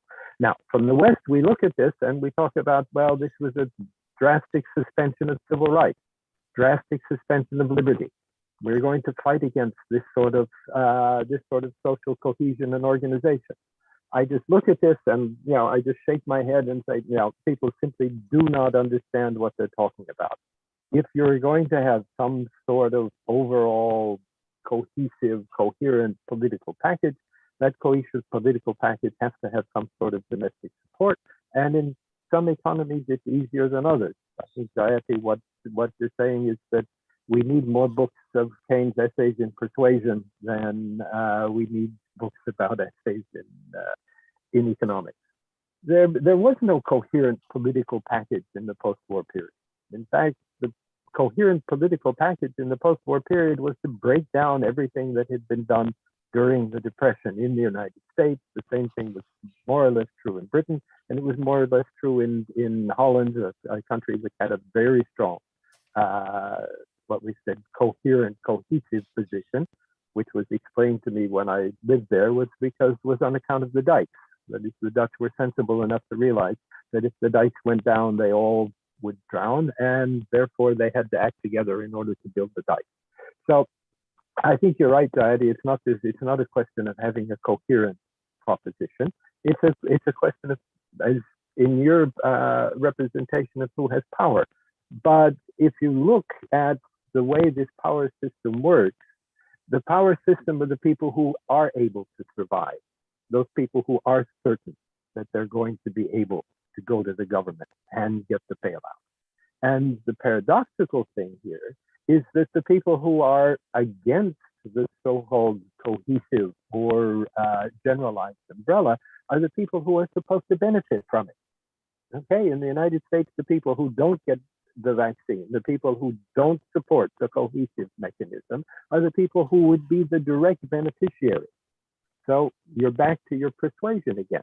Somehow or other, the people who have the power, they have the power not only because they can convince, whether it's convincing the government or convincing themselves, but they also have the ability to convince everybody else that they deserve to have that support and that everybody else should, well, just do your own individual thing, do the best you can to survive, and we're certainly not going to do anything in order to support you, and we're going to give you a way in which you can justify that to yourself. So now, liberties, our famous amendment rights, are the freedom to be a fascist, if you want to. Okay? This is the way you have distorted that sort of power structure in the US. So yeah, I would say you can call it power, you can call it media influence on the system. But again, I'm back to this basic, as I say, Keynesian proposition, which says that the people who believe that they are going to survive because someone will take care of them have the power that other people do not have. The question which came up is that we do have cases in which people do contribute to provide food and sustenance to other people. But the problem is, this is a simple gift, okay? Gifts are what? Gifts are aleatory. They come and they go. You can't count on them. And if you look at the United States, we have now our food banks and our food kitchens that are running out of food, and we still have the people who are lining up in order to access the food which they do not have in order to survive. Now, whether this is a failure of the government in order to organize this, I would argue no, because if you went to those people who are contributing to the food banks, probably they're not going to vote for some sort of generalized provision of sustenance to people in conditions of pandemic. Now, just one last point which I would like to make is that, and I think, Jadi, you were right in saying, every nation is in a sense individual. China would not be China if it had not been for the, how can I say this nicely so I don't get into trouble, for Mao's misinterpretation of the possibility of running a collective economy and produced Deng Xiaoping in terms of a very clear alternative. Now, I would say very clear alternative in which we know it was not a clear alternative. We know that Deng Xiaoping had no idea what was going to come out of this. He knew what he didn't want, so you tried something else. In the US, after the Depression, you also knew what we didn't want. So we were willing to try something else. And more or less every country that's had this very sharp reversal, it comes not so much from a very well detailed proposal or program for collective security. It comes out of the fact that, well, we know that didn't work, so we're going to have to try something else. And that something else eventually emerges into what we consider to be some sort of well-cohesive problem. We talk about the New Deal as some sort of alternative. The New Deal was no alternative. Roosevelt just, as I say, pulled this out of his hat during a campaign speech. And when he got to Washington, he had no clue what he was going to do. Eventually, he did what was right, responding to conditions, he knew what was wrong, but there was no very, very clear alternative. So again, I'm back to this business. The future is what? The future is survival.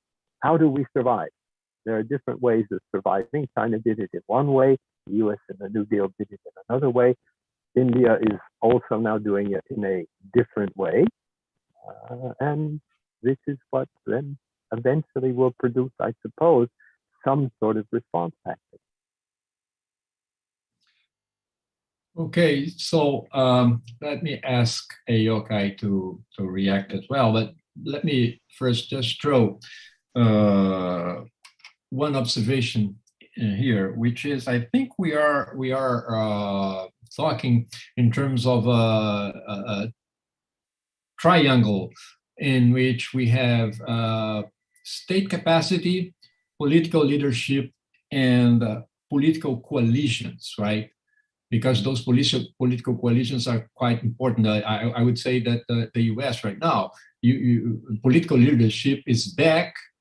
State capacities are being rebuilt very fast, but the political coalitions are really not that good, right? You have the Republican Party there, which is not very willing to cooperate, to say the least. But on the other end, and then Yochai, I think you probably will have very interesting things to say. We have culture, right? We have culture.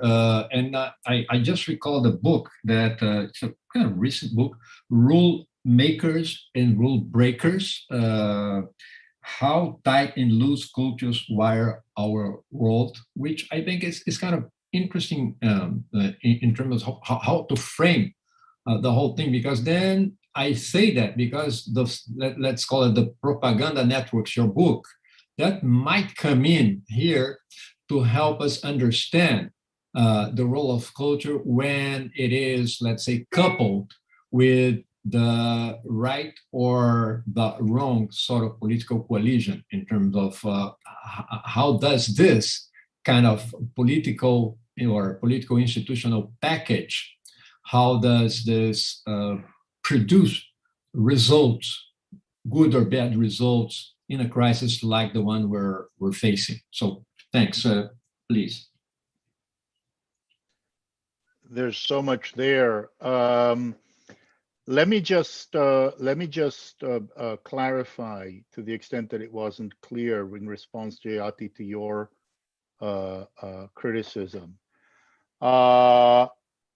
There is no, I'm not going to try to persuade anyone that neoliberalism actually drove efficiency.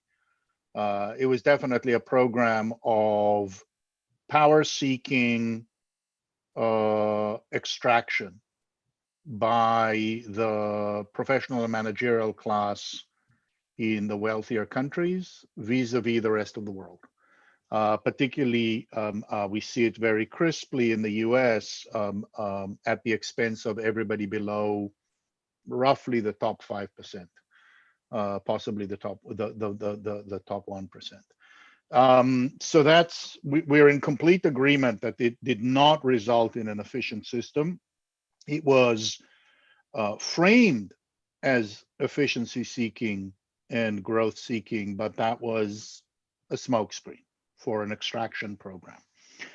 Second, I completely agree with you that power is absolutely central. I suspect you don't only think of political power, but in the conversation, it felt as though there was an emphasis on political power. But I think I would be surprised if you disagreed that economic power and its structure were related, but not the same thing. And a lot of what we're seeing is the deployment of institutions and technology and cultural habits of mind to legitimate economic power as well as political power. And in some sense, the most obvious, although not strongly empirically supported, is the massive platform of surveillance systems coupled with scientifically informed behavioral manipulation is the ultimate economic and cultural power grab by a small number of companies. I say that cautiously because the actual evidence of successful large-scale population-level manipulation of beliefs and preferences isn't there. But there's no doubt that the reason these companies are worth as much as they are is because the people who are buying their stock believe that they'll crack this nut and we'll be able to manipulate large-scale populations to hand over their money. Which brings us to the question of political propaganda, Leonardo, that you put on the table. And I just want to say one more thing on closing parentheses on your question on China, or what you described as Asia, and I think Jayati appropriately constrained to I think we like to see global trends, but there are really powerful national, cultural, historically specific pathways that different countries take that mean that the actual pattern of adaptation and impact to even the same set of broad ideas or broad economic changes are different in different countries based on their own political and cultural histories, based on the configuration of power within the country. And so we see a much more diversity than a single response that perhaps my initial presentation communicated. In the US, and I'll talk about what I know well, and I'll be curious to hear what others. In the US, what you have is a very intentional coalition beginning in the 1970s between the party of business, with a dramatic transformation of the political efficacy of organized business, coupled with white identity rejection of the civil rights movement and fundamentalist Christian backlash against the women's movement and the new left reorientation of the moral universe towards the individual. And this bizarre alliance between people who would become the biggest losers of neoliberalism and the company and the party elites who would gain tremendously by stoking hatred gets played out beginning already with AM radio in the 1980s and cable. The whole internet, one of the things we found in all of the research we did on network propaganda is that the primary drivers are not actually various people and extremists on social media.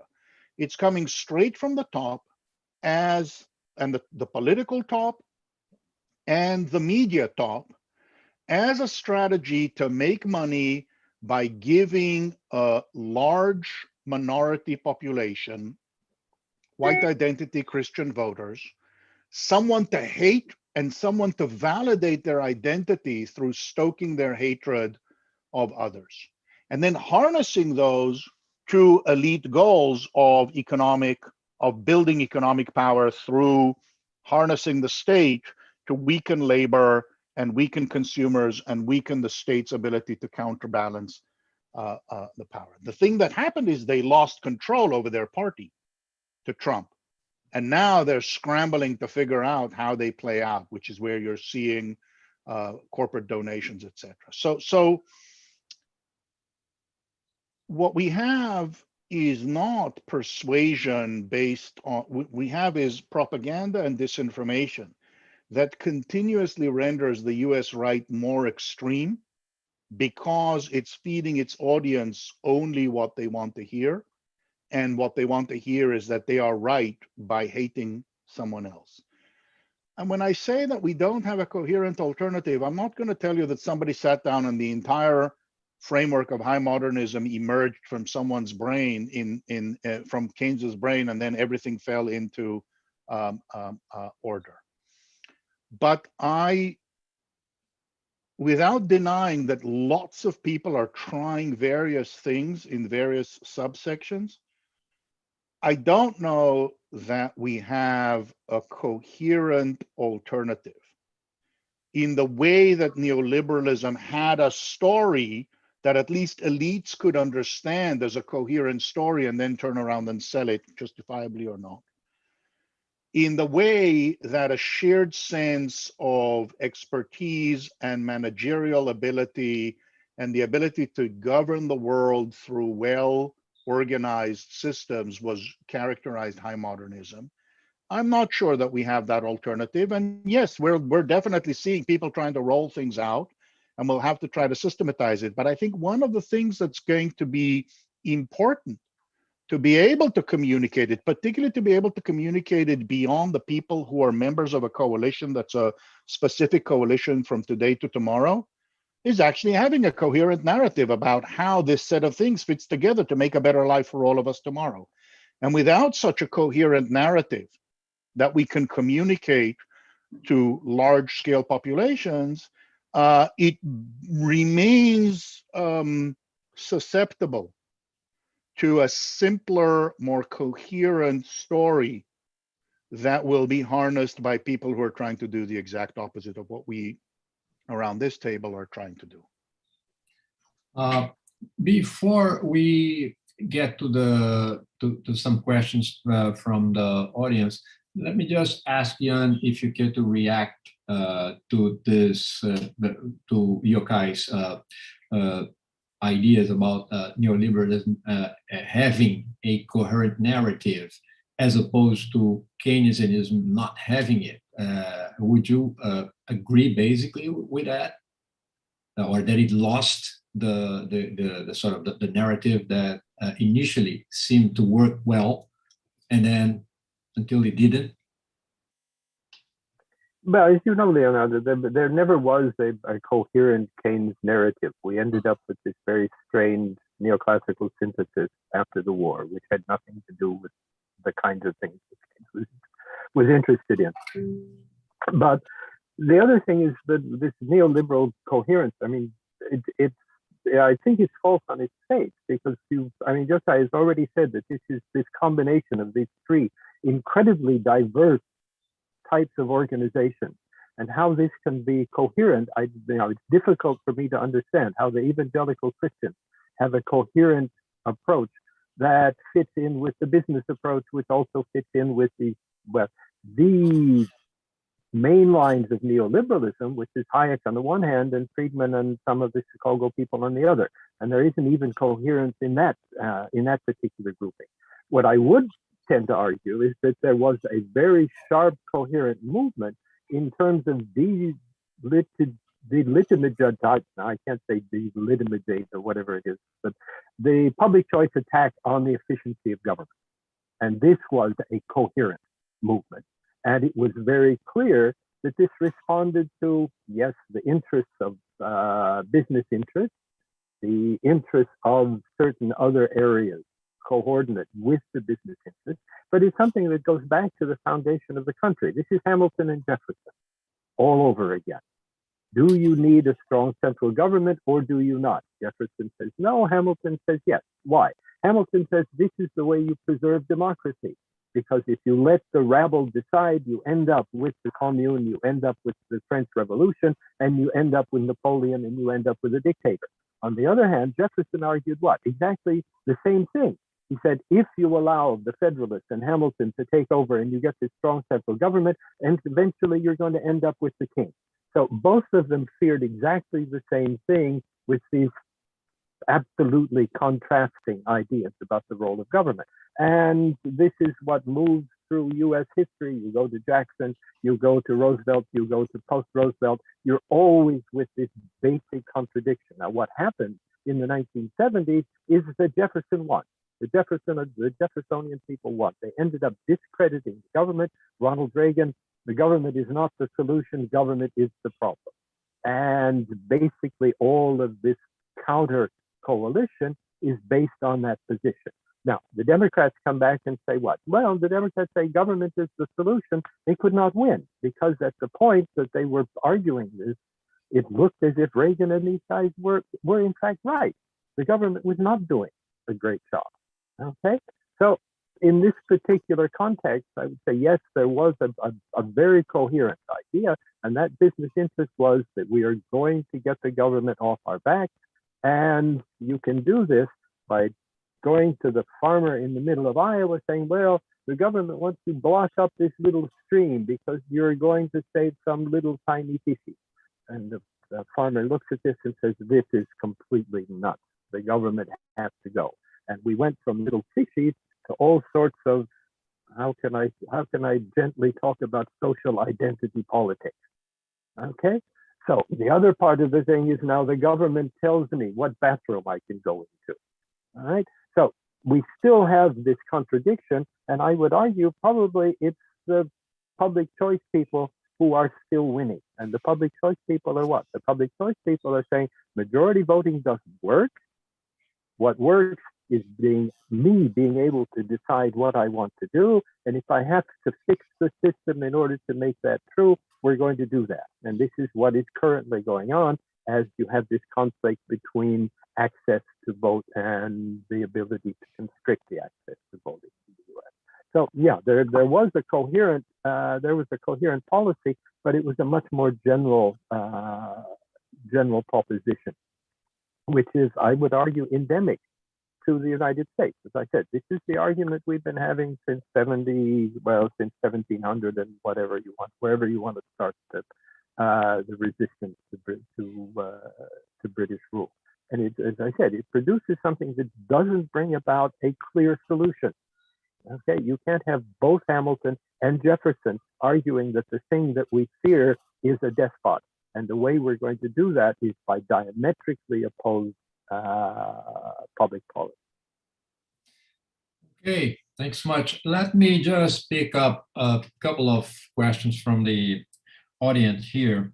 I have a couple for Yochai. One is a very general question, which is what kind of general framework should be defined for a desirable tomorrow? General framework, I would maybe say what sort of institutional design coupled with some sort of political or sort of state capacity, because you emphasized a lot that the need to restructure the state. So I would think that the question goes in that direction, the general framework in terms of state institutions and maybe something about culture. And the other one is more specific, kind of interesting, which is can we generalize Christianity as a promoter or of empathy? Wouldn't Pope Francis, for example, be one of many examples of the search for fraternal dialogue, which I think we could generalize in terms of, well, the search for new types of religions would be a way out of this mess in terms of, let's say, the love of money being the boss and everything else being sort of the servant, because this is an alternative that was put forward for a lot of several great thinkers. I would say Max Weber was one, Daniel Bell was one other. So this is an interesting general question, I would say. Would you care to react to them?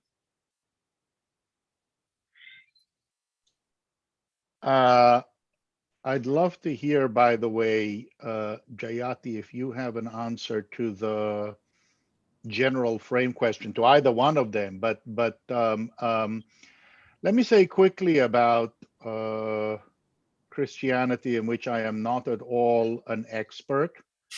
The words that I said were specifically about the political structure of the United States and a particular and particularly large movement within the US of Christian fundamentalism or evangelical Christianity.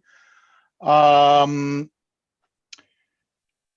think at a bare minimum, starting with Christian fundamentalism in the US, with Muslim fundamentalism in Iran, and both actually Shia and Sunni, with Hindu fundamentalism in India, I would be cautious empirically about the extent to which religion as a political force has been a moderating force in the last 100+ years. And I understand that the role of Catholicism, particularly in South America, has been quite distinct from any of those that I just raised. I think it very much depends on the particular, not even religion, but the brand of the religion or the kind of religion and how it's interpreted. And that there are, I suspect, in most religions, both universalistic, pluralistic model interpretations and atavistic, exclusionary versions. And I fear that in the teeth of the failures of and fears of modernity, religion has had its greatest political successes when it expressed itself in its more fundamentalist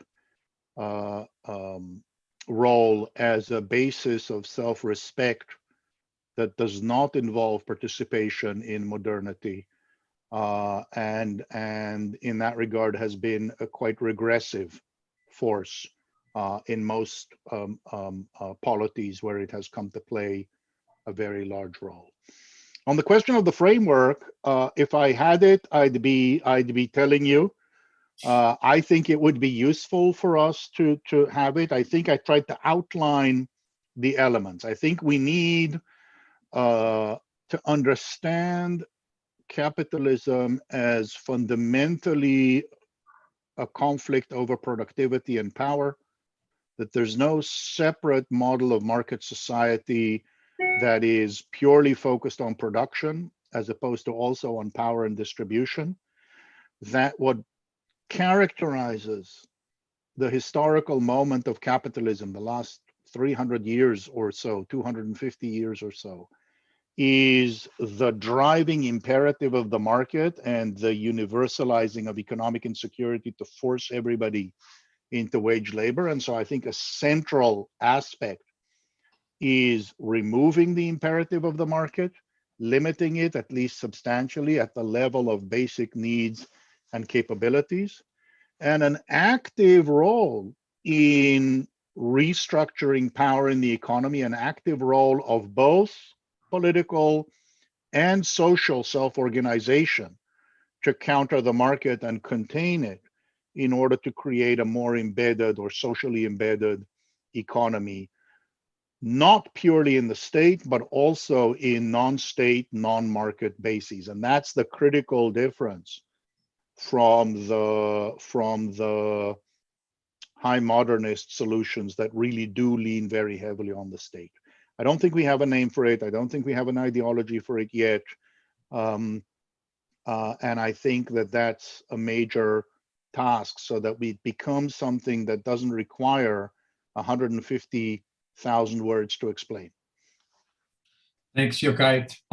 Jayari, I will invite you to jump in because, well, you were already asked by Yochai, and also because, as we know, India is a country that is so much embedded in religion. So you surely will have something interesting to say about that. But let me just preface that by saying that, well, we shouldn't underestimate the power and the importance of religion in terms of as a source of power, of course, because in a way, I don't know, again, as a provocation, what Jan just said in terms of the victory of the public choice and the neoliberal narrative could be maybe seen as the triumph of making market fundamentalism as a religion. So when you're able to convert this in sort of a religious way of looking at the world, then I think you won a big battle. So that's my take on that. But please, Jayadi, jump in. Yeah, you know, this is always a very fascinating discussion. I remember contributing once to a journal issue on religion and economics, and I wrote, it was called Notes of an Atheist on the importance of religion in economics. But let me first, you know, yesterday I was on a panel organized by the Vatican Pass, you know, which is their, and I think the role that Pope Francis is playing, in fact, in commenting on the global economy and global politics is incredibly important. Okay, I think that therefore, you know, definitely there are aspects of, you know, some part, the way that, you know, he's using the encyclicals and all of that to put forward a more progressive global agenda. I think that's very important, regardless of what one may think of his past or whatever. Having said that, it's impossible to generalize any religion as having common features. I mean, even Christianity, as Yochai has just been saying, has got all kinds of unpleasant strands and tendencies. Hinduism, I mean, the Hindutva that is being promoted by the current Indian leadership is obscene. It has no bearing on any strand of Hinduism as we have known it. It is a creation, and it's largely a political creation. And I would argue that it is a political creation that is being used as a means of hegemonic ideological dominance to create that kind of mass following and base that you can more or less swing to do whatever you like. But there are many different strands in many different religions, so I would say it's impossible to generalize. I mean, what I would argue is that it's important to promote something which is broadly more spiritual or ethical rather than religious. And it could stem from a religious perspective. It may not stem from, it could stem from a humanist perspective. It could be a counter to what you've just described, which is the religion of the supposed free market, which is really the religion of capital. You know, so it could be, but I think, yes, bringing back some notion of something beyond the love of money, basically, in a way, as what Jan was mentioning, is critical and is part of the overall requirement to capture the public imagination. Whether one can use religious symbols or not, yes, I think you can. I mean, Gandhi in India was very effective in using religious symbols, but in a more inclusive way that would also appeal to Muslims, Christians, etc., Buddhists. It's possible to do that. And it's also possibly necessary because of the fact that religion still plays such an important role in so many people's lives. I wouldn't give any particular religion a kind of, award for being more inclusive or progressive. I would say that all of them have potential to be utilized in the advance of progressive or alternative causes. And it's really a question of how we can combine those with a progressive stance, or the broader framework that Yochai has been saying. Okay, Yochai, since you said about the framework and we don't have it, and Mao had this famous thing about how you cross the river by feeling the stones. And more or less, that's what Jan said has happened so far. All the big changes that we've seen in economic regime and so on, the Soviet Union, when it happened, it was also like that, right? In the beginning, they thought, yeah, Soviets are good enough. Soviets plus electricity, said Lenin. All kinds of things happen in these. These are not a nice little blueprint template. It's not like making a machine. It is actually a much more complicated thing that evolves depending on changing political economy, changing power structures, recognition of different interest groups, the rights of different categories of people. So I think there isn't one very strict kind of blueprint. Having said that, I think we do have the elements of a framework, broadly framework, which has to be global, but also national, local. I mean, the Green New Deal has been much talked about. I would say it has to be multicolored as a New Deal. Obviously, it has to be green in terms of addressing climate change and environmental damage, but it obviously has to be blue in addressing water. I don't know what it's like in Brazil, but I can assure you in most of Asia, water is a huge issue, and many of the wars of the future are going to be about water. If we're still around to have wars, if the diseases haven't destroyed us by then. I think it has to be purple in terms of a much greater significance on the care economy. Care has been defined in terms of, purple. Obviously the pandemic has shown us it's not just about a better, welfare and condition of life and so on, but it's about the very resilience of societies and economies. You can't actually have economies that survive if you ignore care to that terrible extent. And it has to be read for redistribution. So if you go back to that whole New Deal, what were the elements of that deal? It was recovery based on very large public spending. It was regulation of all kinds of markets, labor markets, financial markets, other capital markets, and the nature and how much you can interfere with it, and product market regulation all over the place, and redistribution, which would also enable that. So I think those are not they're not written in stone because they will vary with every country. But what it does mean is that then you have to have an international architecture that enables all of this. You have to have an international architecture that enables different kinds of financial regulation, depending on the requirements that are seen in that society and so on, that enables, different kinds of environmental regulation. At the moment, we don't have any of that. We have punishing of attempts to have large public recovery, regulation, and redistribution, except for the favored few countries. So I don't think that we lack a framework. We kind of know what, we need a framework for global trade that recognizes the need for employment generation. We need all of those things, they've been known since the Havana Charter, in a way. And we do know that, or as Jan says, we know what we don't want. And therefore, the alternative to that also, the elements of that are there, both nationally and globally. I would hesitate to put very clear, precise things on the national because it's so context specific. But I think the global requirements, we do know.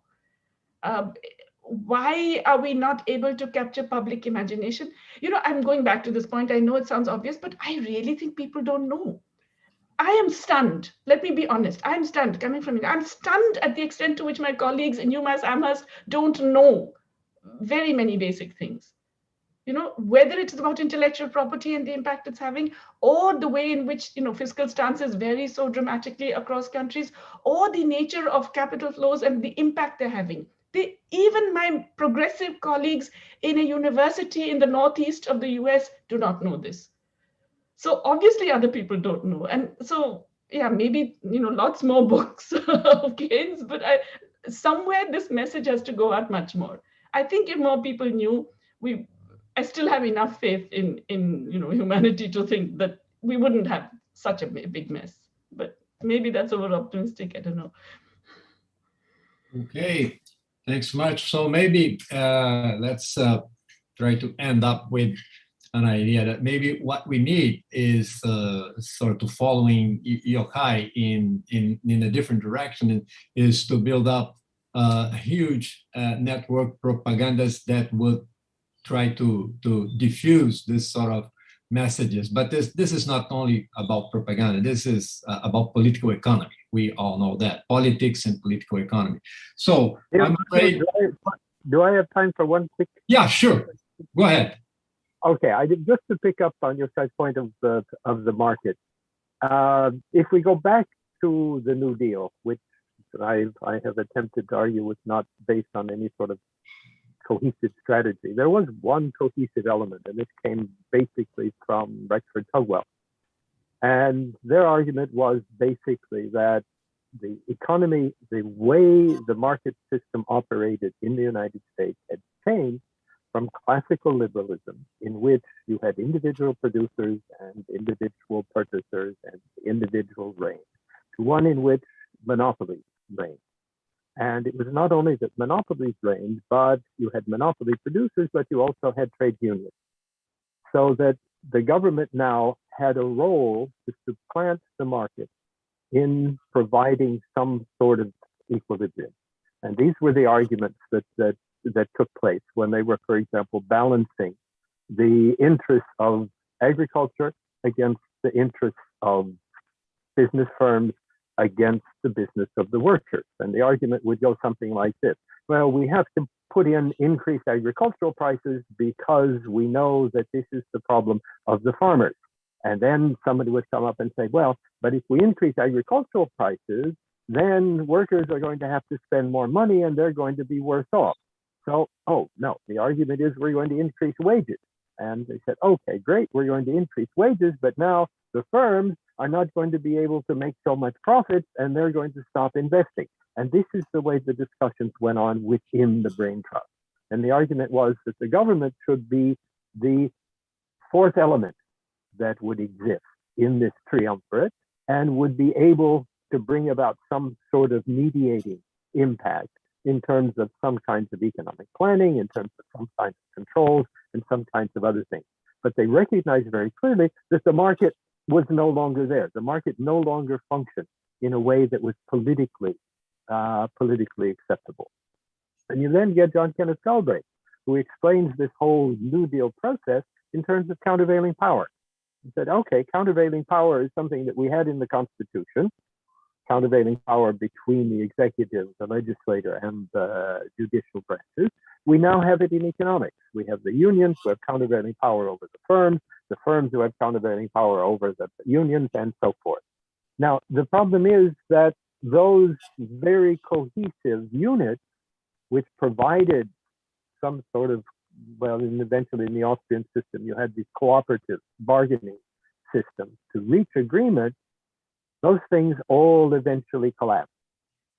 The unions collapsed, the interests of the monopoly capitalist producers collapsed, and eventually the interests of the government collapsed. Agriculture got paid off.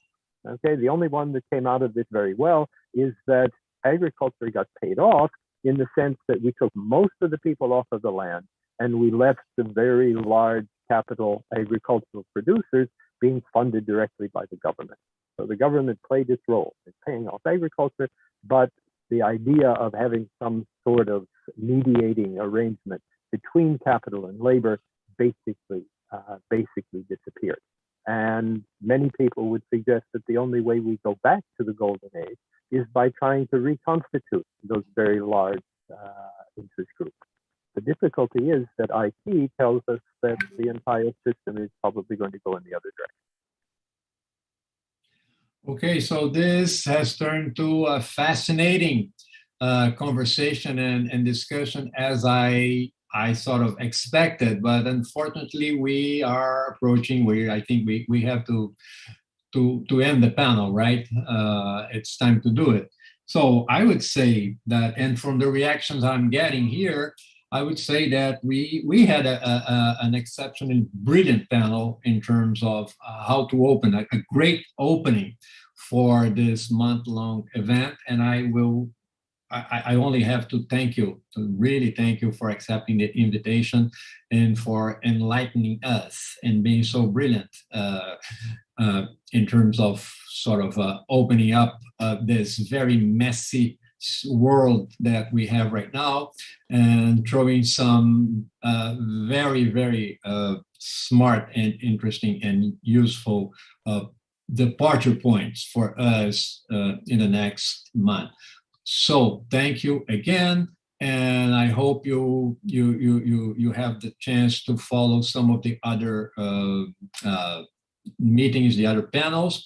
And let me ask Célia if you want to say something just for the closing, or if we just have to close right away.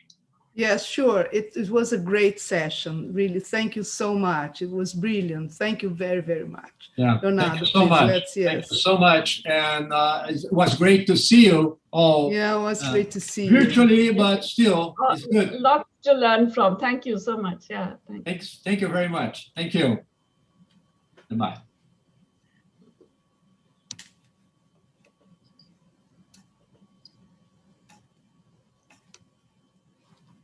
Yeah. Hi, Anna. Hi. Hi. How are you? Missing all of you. Missing all of you. Gary, finally. I think we should stop recording, please. Otherwise, everyone will have access to our conversation. Oi, Marta. Hi, Marta. We need to stop recording, please. Support him, please. Yeah, the cameras were turned off. Oh, my friend. All of you. Hello, I'm so everybody. happy. Yeah. Robert, good to see you. Jean-Pierre. Hi. Can you stop?